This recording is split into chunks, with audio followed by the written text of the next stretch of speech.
Assalomu alaykum, hammaga xayrli kechangizlar. Bugungi sayohatlarni hammasini yakunlab, uyga kelib olib endi kechki sayrga chiqdik. Bundan oldin storiesda ko'rdinglar, SMS joyladim.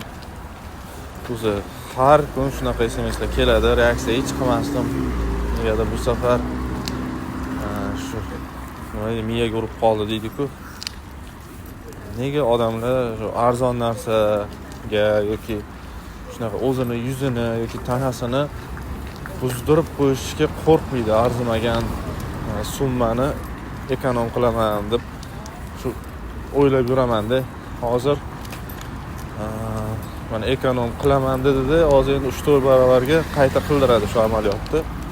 Rozi bo'lib qildiradi endi, iltimos qilib qildiradi.